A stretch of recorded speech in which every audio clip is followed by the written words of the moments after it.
Another powerful and mysterious action in the Bible is the vision of the Valley of Dry Bones awakening. Imagine this scene. The prophet Ezekiel is led by the Spirit of God into a valley.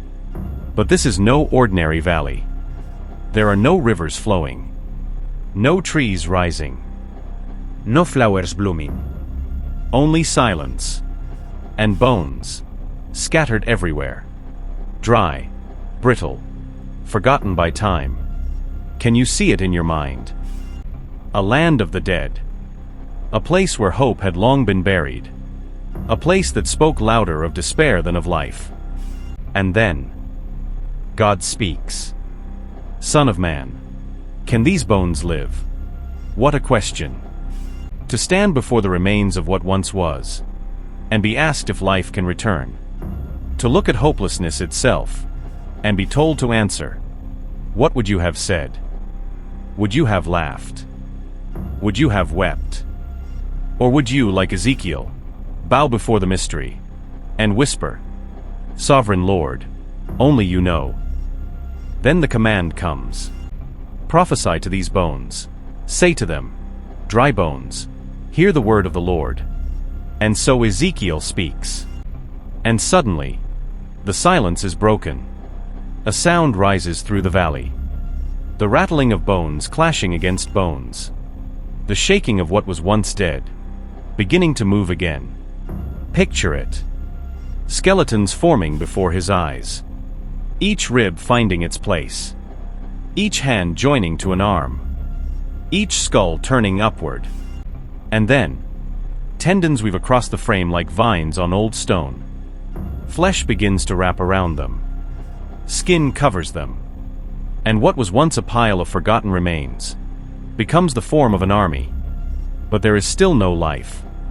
They stand there, motionless, like statues, whole on the outside, but empty on the inside. And then the Lord speaks again. Prophesy to the breath. Call to the four winds. Say to the breath, Come, and breathe into these slain, that they may live. So Ezekiel calls out. And from the corners of creation, the Spirit of God rushes in like wind, entering the lifeless, filling the hollow, igniting them with breath. And the Bible says in Ezekiel chapter 37 verse 10, So I prophesied as he commanded me, and breath entered them. They came to life and stood up on their feet, a vast army. But what does it mean? Was this just a vision for Ezekiel to see, or a prophecy for all generations to know? Our hope is gone. We are cut off. And isn't that how we often feel? When life breaks us down, when dreams collapse, when the future seems buried, don't our souls whisper the same words? Our hope is gone. But God responds with promise. I will put my spirit in you, and you will live. I will settle you in your own land, and you will know that I the Lord have spoken, and I have done it. Could it be that this vision is not only about it, that every valley of despair we walk through is a place where God can breathe new life? Can dry marriages live again? Can broken families rise once more? Can weary souls find strength again? Can forgotten dreams awaken? Or is it foolish to hope? And maybe that's the heart of this vision, that even when all we see is death, God still sees life.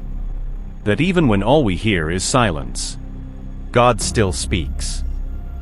Centuries later, another question was asked.